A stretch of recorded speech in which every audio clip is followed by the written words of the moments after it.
Good morning, everyone. It is exactly 11 o'clock, so we are right on time. My name is Soli Malatsi. I'm the national spokesperson of the party. We have convened this press conference today to ultimately do two things. One is to reveal some of our exciting candidates that we have, and also to take you through the process that has led us to this journey. So the flow of today's presser will be that the chairperson of the Federal Council of the party, Helen Zille, will take us through the process that got us here. Then John, as federal leader, will make remarks on it. We will then have each of the candidates a maximum of 2 minutes to say some remarks. We'll officially then have the traditional Q&A that we will take at the end of the presser. And on that note, I'll just like to hand over to our Federal Council Chairperson, Helen. Thank you very much, Soli, and a warm welcome to the members of the media here today. Thank you for taking the trouble to come. Now, you have probably been covering the DA for a number of years. And can you please put the timer on? It would help me enormously. You've probably been covering the DA for a number of years, and you know that there are several attributes that distinguish the DA from other parties. But there's no attribute that is more important than the way we select our candidates to be public representatives for the people of South Africa. We have a rigorous meritocratic process that takes a full 9 months to complete, and it comprises 11 different stages. A candidate who wants to get through to the final list in an electable position has to pass all of the 11 stages. And if they get high enough and all their scores are aggregated at each stage, they will then be in an electable position on the list. And we also distinguish ourselves very much by the fact that we don't only keep a closed list of DA, public representatives and associates. We believe in the open opportunity principle. It infuses everything we do, and therefore we open our lists. And the first thing that we do, and that we did in April last year, was to call for people to apply to be candidates. So anybody can apply to be a candidate for the Democratic Alliance. They have to put in a truthful application that is then vetted very closely. We make sure that their qualifications are accurate, and then it goes to the second major stage of the process, which is a screening panel. Now, we started off with about 1,200 applications that went to the screening panel. And in order to get through to the next stage, you have to meet 5 out of 7 key attributes in the screening process. If you don't, you fall out at that stage of the process. Those who make it through screening then go to the next phase of the process, which is the Potential Candidates Program. Now, we believe that anybody who becomes a DA public representative must understand the party. They must know our history, which is long and we believe illustrious. They must know our policies. They must know our principles. They must know how to apply our principles. They must understand the DA's constitution, and they must understand the country's constitution. And the Potential Candidates Program has a lot of material in it that candidates have to go through. And then they will write 4 invigilated modules as a test, long tests, and they have to get an average of 80% to go through to the next stage of the process. So it's not a 50% pass mark, let alone a 30% pass mark. You don't get through to the next stage of the process unless you got 80% across all 4 tests. And if you get through that, you go to what we call the Electoral College. That's the 4th stage of the process. Now, the Electoral College is the stage at which DA members in branches and in constituencies get to have a say. And electoral colleges are held in every province, where the delegates of branches and constituencies meet to hear all the candidates that are applying from that province. And it's a tough round of interviews. You get 10 minutes to prepare a short speech on an unseen topic, and then you asked 5 unseen questions.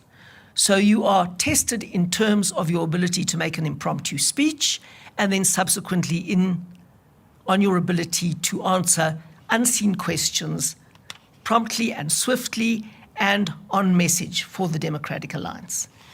And we've had this year for the first time, and that's an ombudsperson who monitors all the scores that come through in real time on a computer and makes sure that there is no manipulating, block voting, or anything like that. So we make absolutely sure that what happens there is a merit-based system. The next stage is the duly performed certificate for public representatives, sitting public representatives who are reapplying. That's also a rigorous test based on ongoing performance assessments. And if you don't get your due performance certificate based on your performance assessment in your portfolio work, in your public communication work, in your constituency work, then you also don't make it through to the next stage. Then if you get through all of those stages, you go through the fit for purpose tests, which is a political orientation assessment in which we give you case studies and ask you to apply DA values to those case studies. And we give you a test on the role and function of the particular public representative in the legislative body for which you are applying. And that's a rigorous test which is quite difficult and is well researched. We also then require you to write an article, either an op-ed or a speech, and we assess your capacity to write a good argument based on DA values and principles on an unseen topic that you haven't seen before. And we have very rigorous AI tests to ensure that nobody is cheating and using artificial intelligence. And if anybody has been found to be using artificial intelligence, you get a 0. So no plagiarism allowed in these tests, and we check it rigorously. The non-incumbents then have a test on the DA's campaign tools and processes, which is a complex test because we have very specific campaigning tools, and every non-incumbent who is coming into the party new has to understand those very well. Then you come to another interview with the selection panel that does the ranking. And the selection panel gives you 10 minutes to prepare a 5-minute speech and asks you 7 tough questions. And then on the basis of those scores and the other scores that are aggregated into the entire system of the score, you get ranked into a position. The selection panel has a review, and then there's final review and ratification by the relevant executives. So it's an 11-stage process.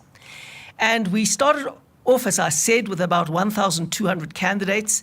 In the end, we had about 200 in electable positions. So at every stage of the process, people fell out, having not made the grade, and the last 200 in elected positions around the country for legislatures and parliament now remain. Today, we're here with some of the superstars that emerged through the process. Not all of them, obviously, we've got many, but the people here today are new, exciting candidates who reflect the DA's vision and principles and who've put their hand up, some at crucial stages of their career, to make a contribution to South Africa through the political process. We are convinced that the people we have chosen are the very best South Africa has to offer, who's available to serve the public through representation in Parliament and our legislatures. Thank you very much.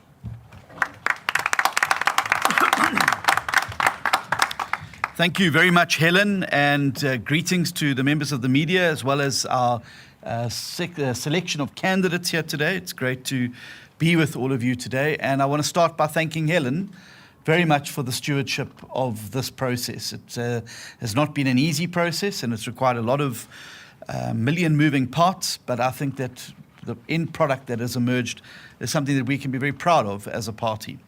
So today we are releasing our full list of candidates to the public and to the media. And this brings to obviously a conclusion an 11-month process that measured and assessed, as you've heard, the candidates that will be going on our lists to Parliament and the legislatures around the country. Through this candidate selection program, which was conceived and executed by the Office of the Federal Council Chairperson, our party has sought out the best and brightest individuals that South Africa has to offer, and we put them through their paces on a number of metrics.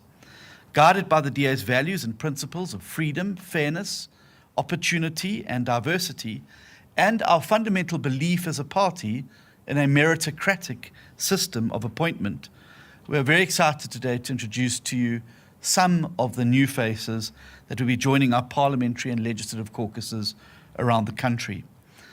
Now, South Africans, and certainly the media, already know our veteran parliamentarians and politicians who have served diligently over a number of terms. But we wanted today to introduce some of the new, fresh, and exciting candidates who have made it the DA political process and have made the DA not only their political home, but the political vehicle through which they will bring hope and change to communities across the length and breadth of South Africa, and that they go out to rescue the country from decades of ANC corruption and decay.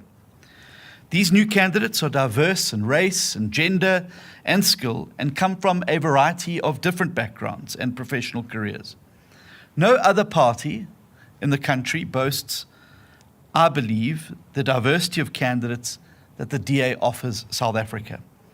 While the political left and right offer a monochromatic and skewed representation of South Africa's society, the DA is comprised of South Africans from every background and from all walks of life to ensure that governance is carried out with the best interest and needs of each and every citizen in mind. These candidates that will appear before you today, and those who are not here today but on our list, are united by a shared belief in the DA's founding principles of non-racialism, a social market economy, a capable state free of corruption and cadre deployment, and respect for the Constitution and the rule of law. Among them, we have corruption busters, subject matter experts, specialists, and a series of high-performing and accomplished mayors, members of maycos and mayoral committees, and councillors. And we will be unveiling them to you.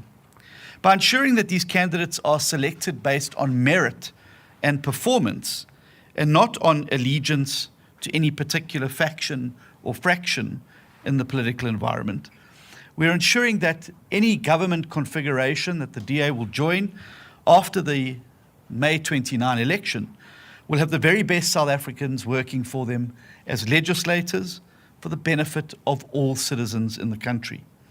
And this includes many current members of Parliament who fight every single day for the people of South Africa under the DA banner.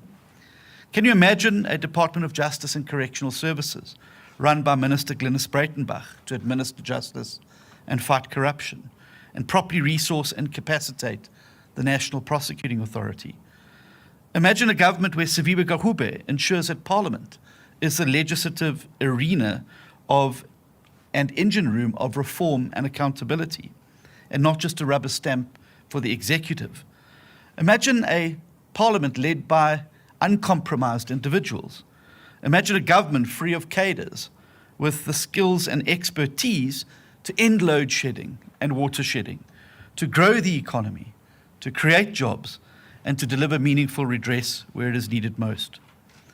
All of these talented individuals came into the DA to serve our country by the comprehensive and rigorous candidate selection process that sets the DA, I believe, apart from any other political party.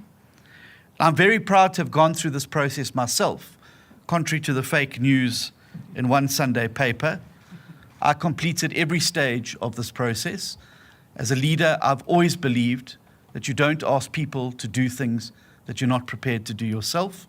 And I'm very happy to show the Sunday Times the certificates if they would like to see them. Contrary to certain narratives that are driven by the commentariat, the DA's candidates are not chosen based on their political allegiance or their proximity to senior politicians. The entire candidate selection process was created to ensure that a meritocracy continues to prevail in our party's ranks, offering the best our country has to offer. As a sign of confidence in this process, the Independent Electoral Commission confirmed just yesterday that not a single candidate on the DA's list appears on the lists of any other political party. And this confirms our candidates' belief and allegiance to the DA, as well as the integrity of our people and our processes. I'm very proud as well to thank the retiring members of Parliament and provincial legislatures who have worked tirelessly and set the pathway for the interests of all South Africans to be represented and to have grown the DA over the past decades across all these diverse communities. I want to thank them for their service to South Africa and to our party, but I'm sure that they can rest assured when our lists are released that their shoes will be filled by a batch of exciting new South Africans who will continue this fight. I'm now going to ask the candidates to come up, introduce themselves so you can get to know some of these bright stars that are going to be taking up seats in legislatures and Parliament. Thank you very much.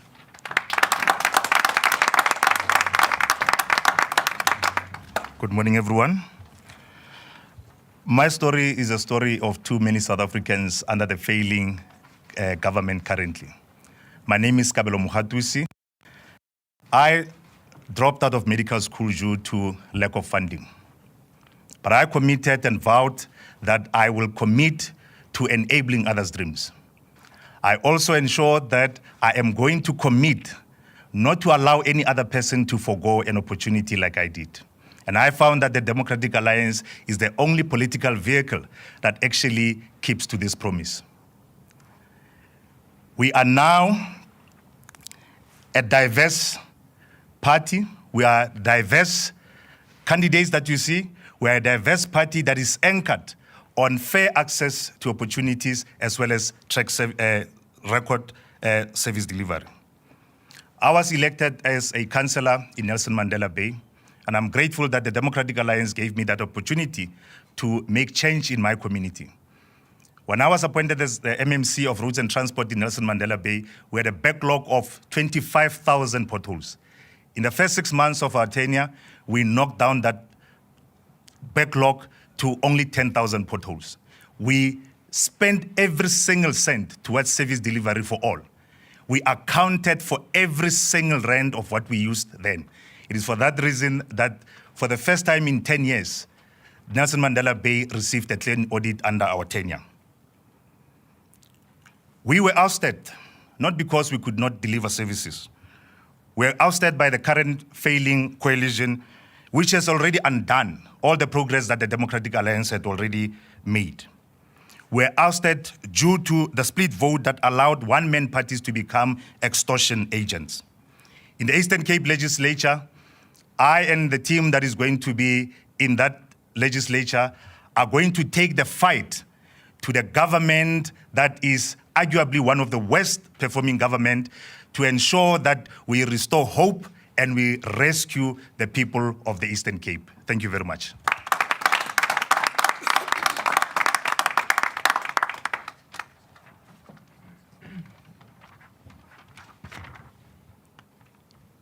My name is Mark Burke, and a few years ago, my wife and I moved back from the UK at the height of COVID and this current government's incoherence.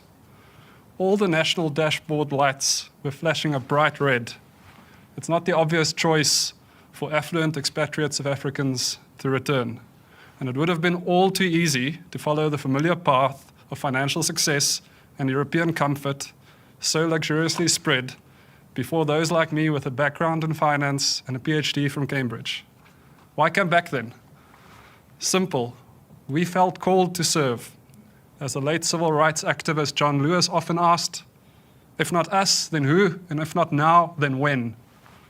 We believed then, as we do now, that education and experience, which is not applied for the benefit of others, betrays a poverty of ambition. You might say that our moral compass dictated a return to the true South Africa, a proud nation that has thoughtful policy for dealing with our issues, converted into action by means of an honest and caring state. I've been encouraged that while building organizations which serve society, I've been met with companions from every corner of South Africa, hard-working and resilient people. And I'm happy to report that there's a concentration of those same individuals within the Democratic Alliance, some here today. Intelligent, yet caring. Energetic, yet grounded. Idealistic, yet, when in government, capable of rescuing South Africa. So give me that instead of an 8-figure salary any day.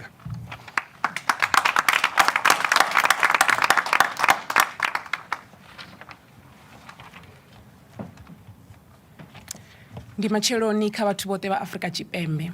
Nga dzina ndi Fikhathuchelo wa Rasidingwane, ndi khantsela kha ḓorobo ḽa City of Ekurhuleni. Nda dovha hafhu nda vha former MMC for Community Safety kha ḓorobo ḽa City of Ekurhuleni. I want to start off by thanking the DA for this new opportunity to serve South Africa. I was raised in an informal settlement, a poverty-stricken environment which had little to no service. I was fortunate that my parents made sacrifices for me to attend a school in town. In that way, this is when I saw a new world being open in front of my eyes. Driving in a taxi to school every day, seeing tall building of Sandton, seeing the big houses in the suburbians going to school, really gave me a new hope that when I grow up, I also want to have better. It is this living condition in my community that really drove me to get involved and be able to assist my community. I joined the DA because they believed in a vision of a child of a street vendor. Being a child of a street vendor myself, I believed that I wanted to be part of a party that understood and believed in my struggles. For the past year, I've witnessed my city of Ekurhuleni, fall into decay of ANC and EFF doomsday coalition. I will be using this opportunity granted to me to build a better DA-led Gauteng provincial government that can yield or shield the citizen of South Africa from the ANC EFF stitch-up that has left people with little to no service. My intention in the last 14 years has been to remind people, young people in specific, that South Africa and the South African politics belong unto them. I have wanted to be nothing more than a catalyst for change, and I will bring this drive to ensure that the Gauteng government in Gauteng works. In conclusion, to all South Africa watching from different walks of life, I want to remind you that this upcoming elections is our only opportunity to ensure that we rescue this country from the trenches of corruption. We have this opportunity to ensure that we give our children something that they can be proud of one day. Ndolibu.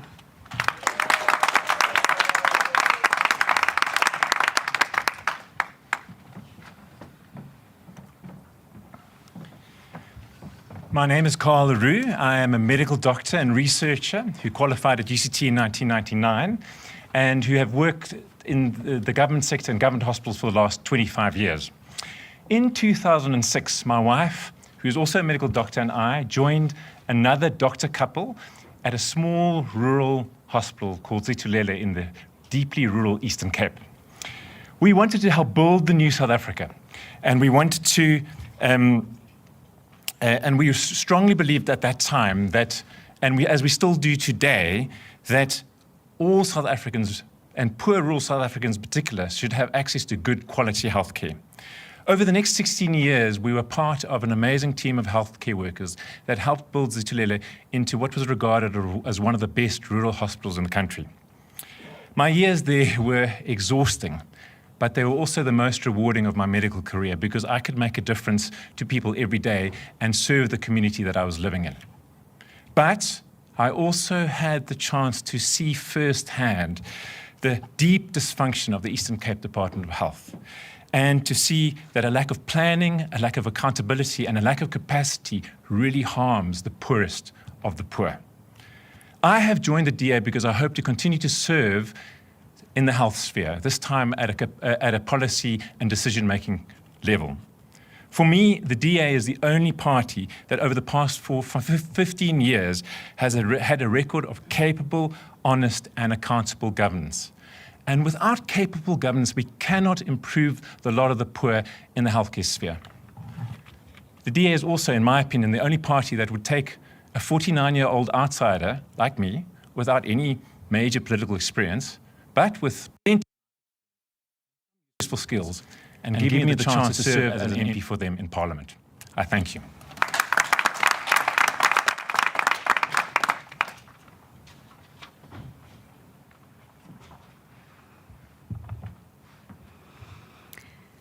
Ladies and gentlemen, I stand before you today deeply invested in rescuing the Free State.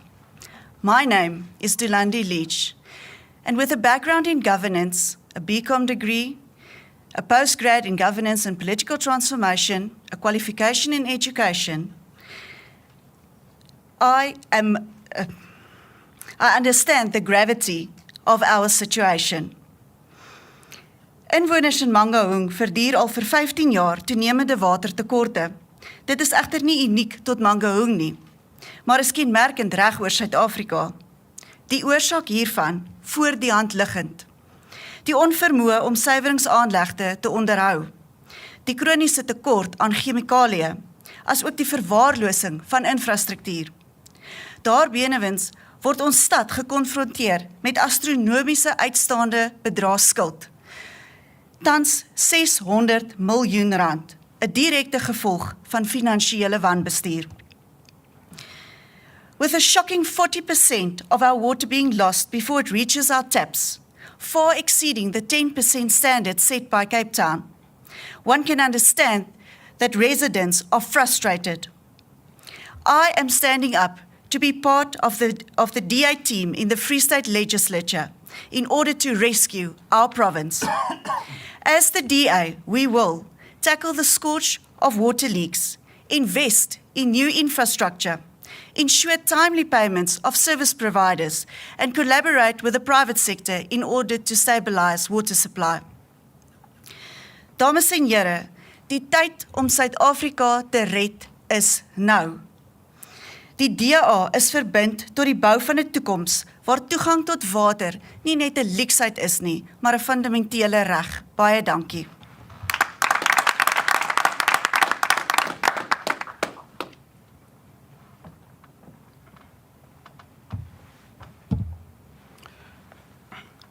Good morning. My name is Mlondi Mdluli, and I am a PhD candidate at the University of Reading in the United Kingdom.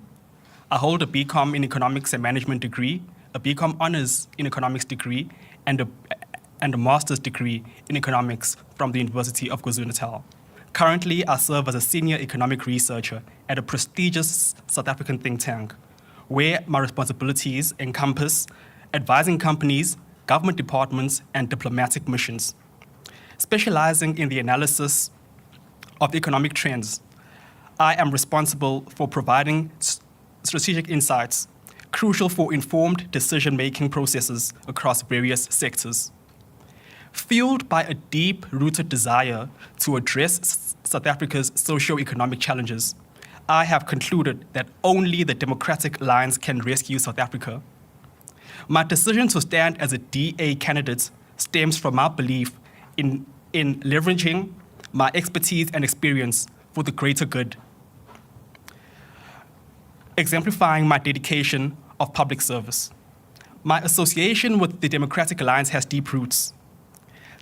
Selected for the Democratic Alliance Young Leaders Program in 2021, my exceptional performance led to being recognized as one of the 2 top achievers. The DA is the only party that invests in identifying young talents from beyond its ranks and offering them real access to opportunities. No other political party would recognize me for my skills and expertise. The core values of the Democratic Alliance, which are freedom, fairness, opportunity, and diversity, resonate deeply with me. They align perfectly with my personal convictions and underscore my commitment to serving the people of South Africa diligently. Thank you very much.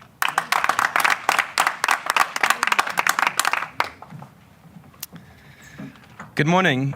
I'm humbled to stand today before you as a part of the DA's talented and diverse team for 2024. a team that stands ready to rescue South Africa. I am Edwin McRae-Barth from KwaZulu-Natal. I hold an honours degree in the built environment and a master's degree in development policy and implementation from UCT. I've spent most of my career in senior public sector roles across KwaZulu-Natal, the Western Cape, and more recently, the Eastern Cape, where I have led talented teams in the built environment and public asset management spaces that have delivered positive results for government and its citizens. However, witnessing South Africa's ongoing challenges, I felt compelled to step into the political arena to drive tangible change. I am confident I will add value to this team with my deep understanding for the government's administration's potential for impact, combined with the DA's deep respect for the separation of party and state, where politicians are elected to make good policy decisions and officials effectively implement them. I've come to realize the importance of a capable young South African stepping up to serve our nation, and I too choose to do so and leave behind a comfortable, lucrative career for a purpose-driven role in Parliament. South Africa is our home, and it is important that we rescue it from the grip of joblessness, load shedding, crime, and failing basic services. Together, we must create a society where every individual can live in dignity and with opportunity.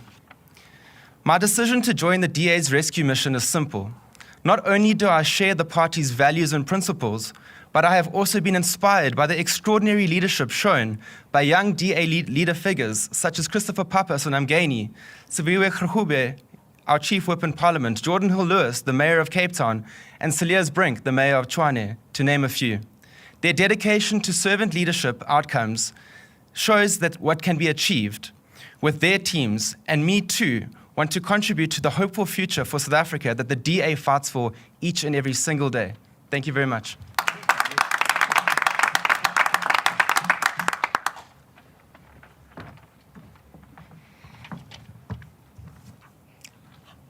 Ladies and gentlemen of the press, I'm Jean Adriaanse, and I'm driven by a deep desire to eradicate incompetence and unethical conduct. This is why I entered politics. I joined the DA because it is the only party with a proven track record of good governance and a dedication to fight corruption. The decline of JB Marks municipality into a city marked by neglect and disrepair is disheartening. To prevent the DA from winning the former Tlokwe municipality, while we were on track to do so in 2016, the ANC merged municipalities to prevent the opposition a foothold in the province. As 'n wijkraadslid in JB Marks, weet ek hoe dit voel om daagliks te stoei om dienslewering.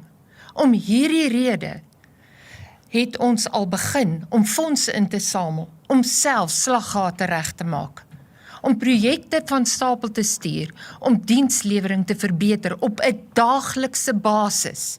Want aanmeld help nie meer nie.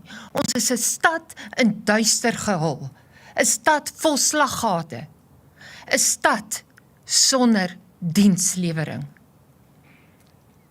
As we stand at the threshold of this pivotal election, I firmly believe that the DA is the only party that has the political will and expertise to rescue South Africa.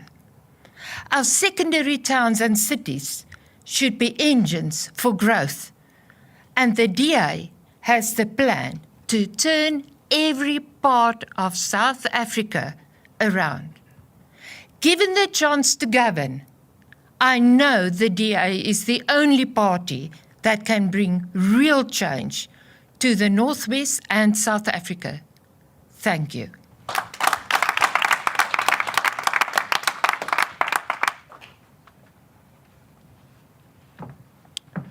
My name is Liam Jacobs, and a few weeks ago, the president stood at a podium much like I'm doing now, and he gave us the story of Intswalo.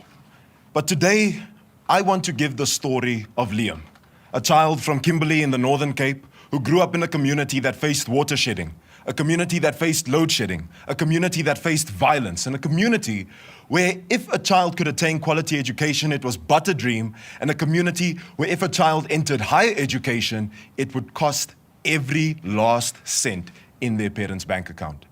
And I've seen it with my own two eyes as the federal leader of the DA Students Organization. I've seen how NSFAS has robbed the dreams of thousands of young South Africans. And I've seen how people have put their pockets before the dreams of young South Africans. And it's easy to look at all of this and say, there is no hope, and there is no future, and there's nothing that can be done. But today, I want to assure every single young South African, every single child, every single teenager, every single young adult and parent, I want to assure you that there is a future and that there is a party that cares about the Republic of South Africa and everybody inside of it. And just to prove that point, I want to show you my ID document. It doesn't start with a 5, obviously. It doesn't start with a 9, and it doesn't start with an 8, because this ID reads 010303. And that is what the DA is about. The DA cares about all South Africans, and the DA is ready to rescue South Africa. The DA is the only party that represents all South Africans in the way it does, and it is the only party that has the capacity, capability, and ability to rescue the Republic of South Africa. Thank you.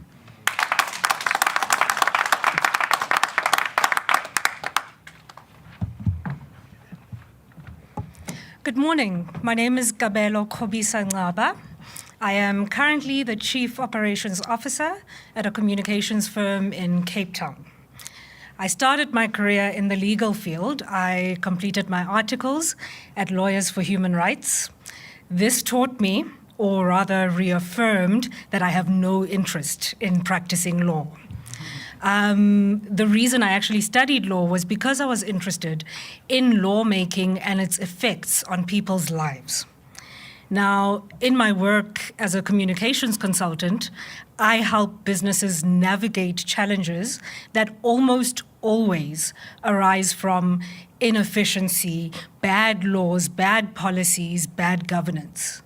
And what I've also noticed is that these seeds of chaos really do affect people's real lives. Our businesses lose billions. Our industries lose access to international markets.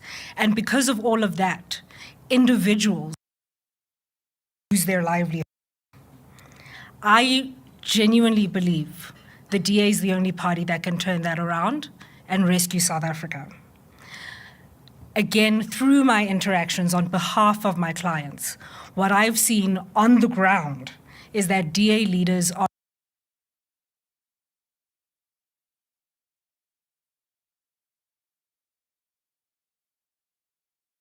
business where the DA governs, and that means livelihoods for South Africans. That's the environment that we need to create jobs and create a better future for South Africans. And that's why I am very happy to represent the Democratic Alliance. I want to help grow the party. I want to take our message to more and more voters across the country, and ultimately to rescue South Africa. Thank you.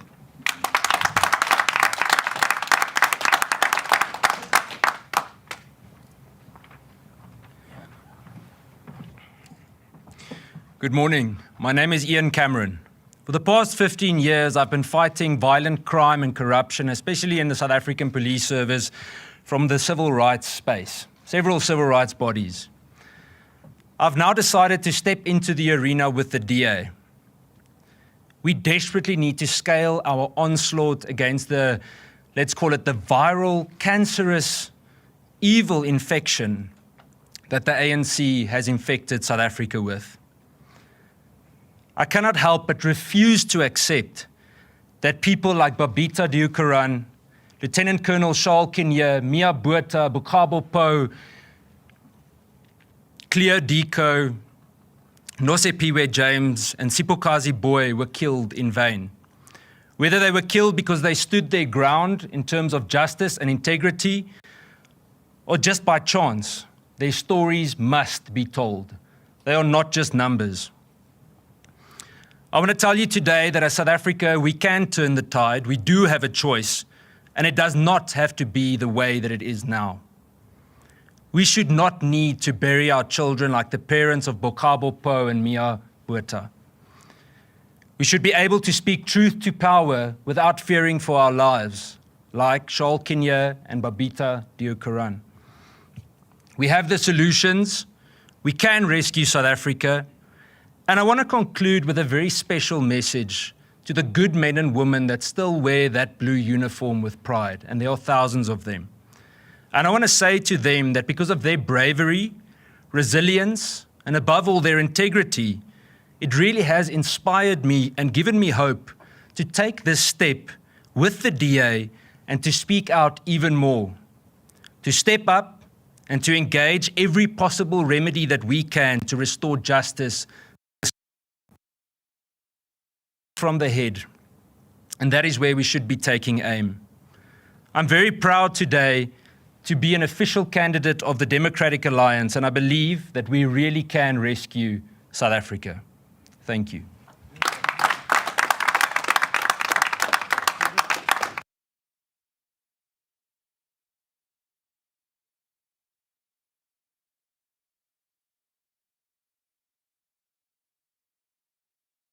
Questions. So just for practical reasons, we'll just take a maximum of 4 for the first round. So let's just keep to the standard protocol. If you've got a question, introduce yourself. You can pose your question and then we'll take the responses. So can I just see by indication of a raise of hands if there are any questions? I see one. I see another one at the back. In that event, if there isn't, we also got one online from News 24 who just wanted to know about the number of appeals that we had and how our process balances fit for purpose with the work that we do in the community.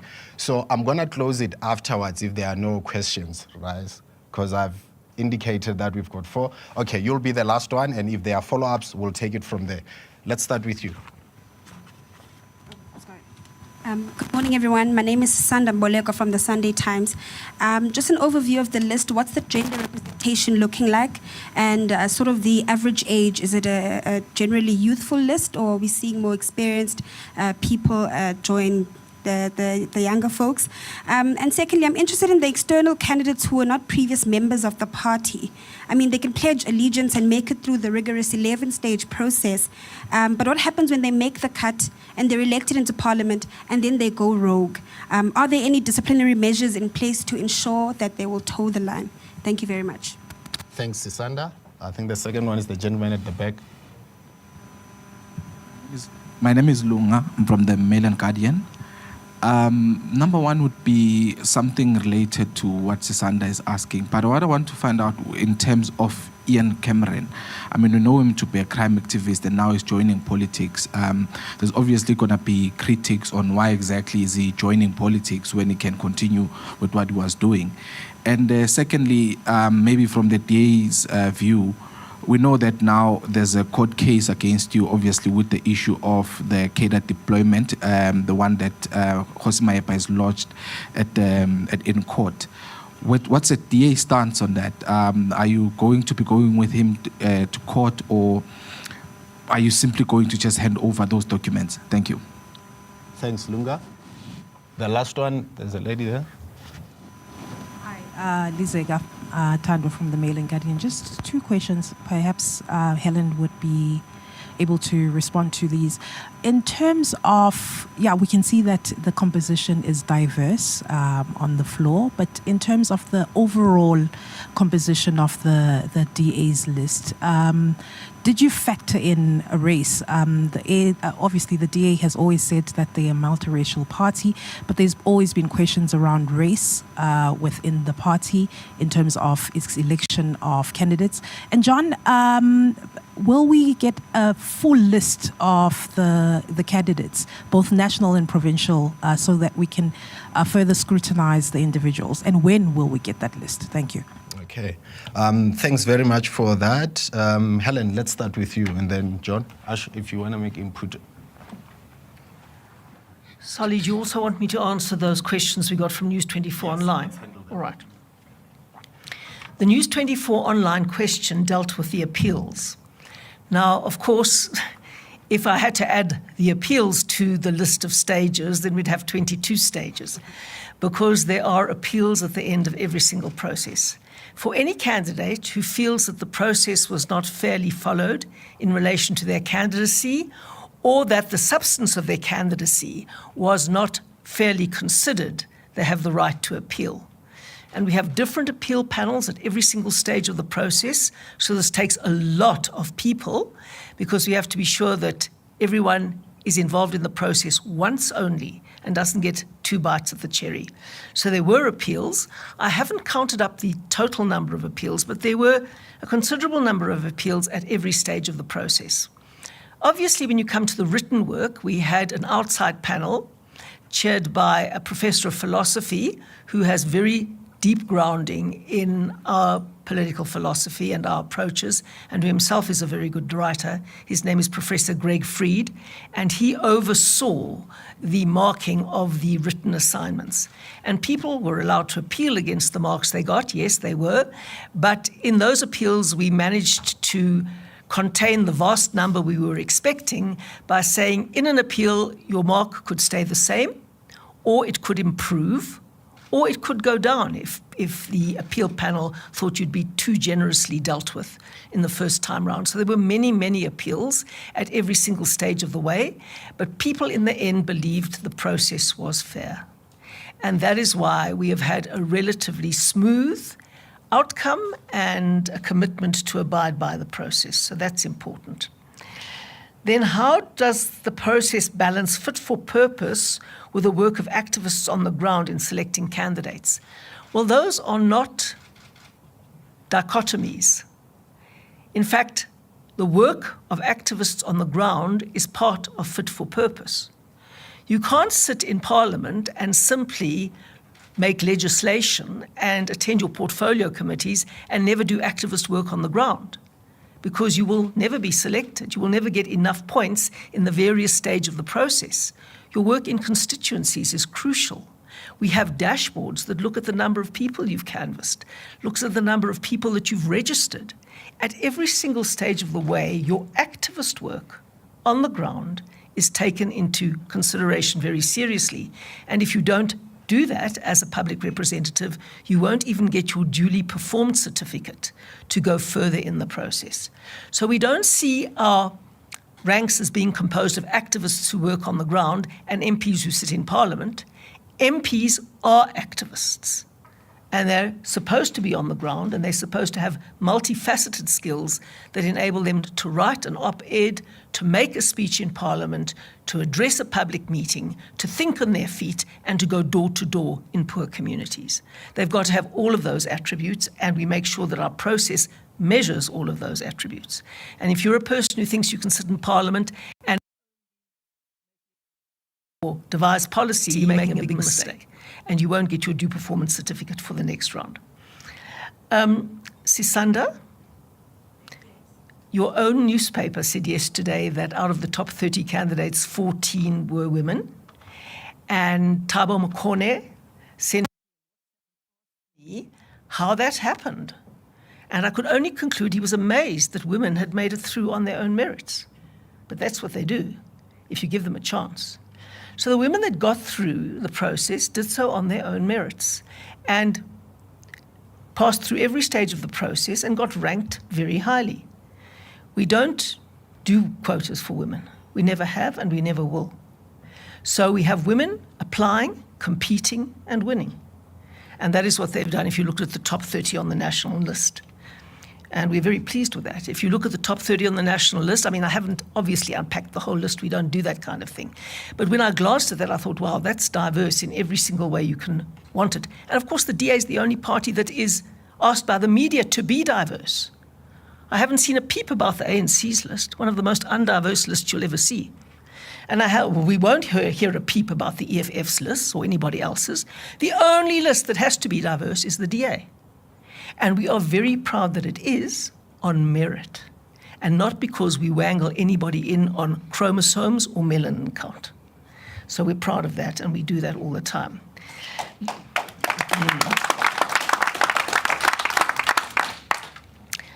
Then new candidates going rogue? Well, I'm sure John can answer that better than I can. And I think I've answered the questions that I can. Thank you. Lunga had a question specifically for Ian's transition from being an activist to a candidate. So I'm going to let Ian address that, then John will respond to the remaining questions. Thanks, Soli.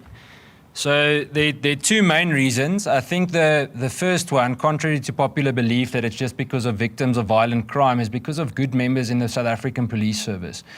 Over the past few years, I have become friends with so many people across the country that still wear that uniform. And I can't tell you the sacrifice that they make and that they keep on pushing despite the rotten leadership in SAPS.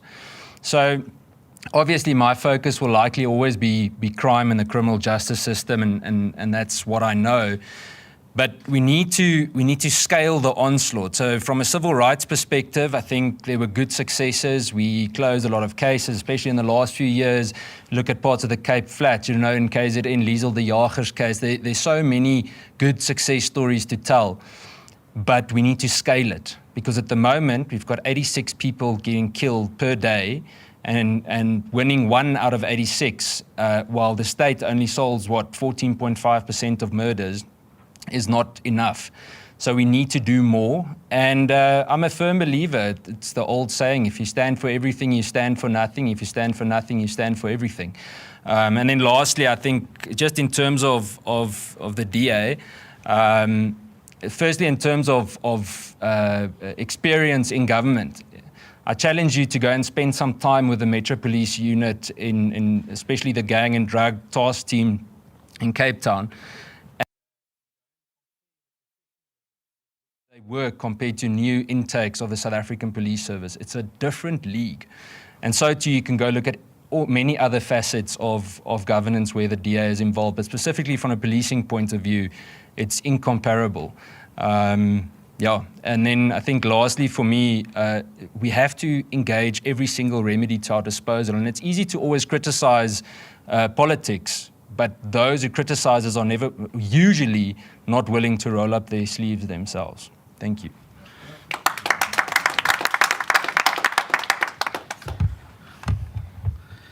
Thank you very much to the first question.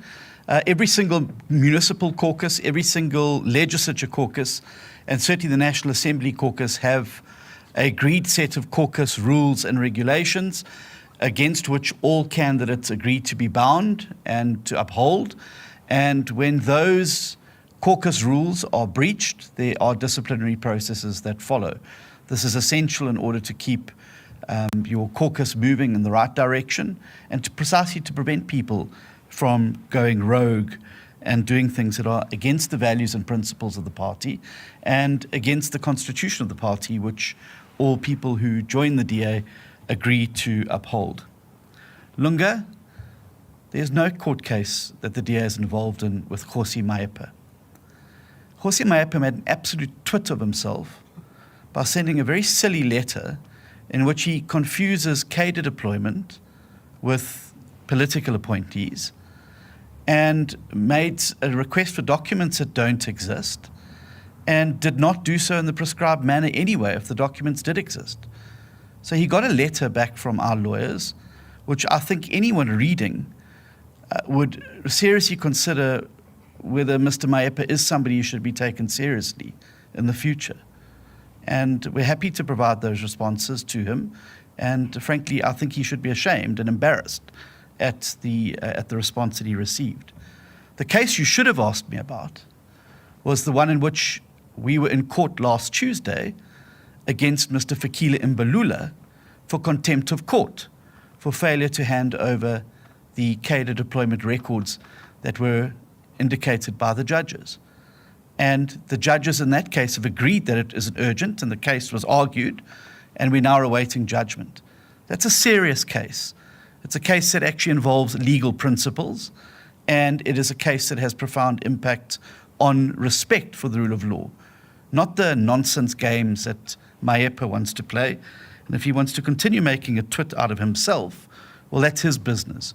We're getting on with the serious business of rooting out cadre deployment. I'm very proud of this list. I think it is a triumph of diversity through merit. And we are proud of our lists, and as a result of that, we will be releasing them in their full form, probably just after this press conference, if it hasn't been done already. They will go out and they will be made public, and you will all have access to the full, unredacted lists. And I encourage you, when writing your stories, to compare them to the lists of the ANC, the EFF, and other parties, and to then really write a valid story about who is actually advancing non-racialism, who is advancing merit, and who's advancing diversity in South Africa. And I think if you lay those lists alongside the other parties' lists and judge these lists according to the process that we follow, not sitting in some back room where the leader writes on the back of a cigarette box who he wants to go to Parliament, a proper process that produces the phenomenal candidates that we have here, and also sends a clear signal to talented South Africans who may not have been part of a political party before, that we're always looking for the best and brightest, because we believe that when you assemble the best possible people in a room, you get the best possible results for the people of South Africa. And I'm very proud of these lists, and I'm very proud to be making them public today. Thank you. Thanks very much, John and Helen and Usher and all our candidates. And most importantly, thanks to you, the media, for coming through for this important press conference. And just for confirmation, before you leave, our media will give you just details of where those lists will be fully published. There's some refreshments at the back for all of you. Those of you who might want to do one-on-ones with the leadership here, you can remain behind and we'll do those. But thank you very much and enjoy the rest of the day. And at the risk of embarrassing you, John, happy birthday to you.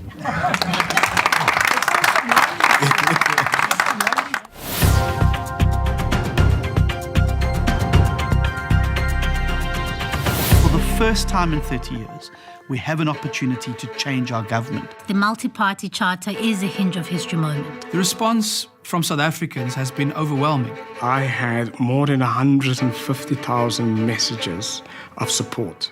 Political parties put their differences aside and they understood what needed to be done. Providing an alternative to South Africans, something to vote for rather than something to just vote against. It's given hope and a sense of relevance to the individual vote. Every citizen needs to become an active participant in the mission to rescue South Africa. That's what people need. That's what people need from their government. Coming together because we believe we can build a better country.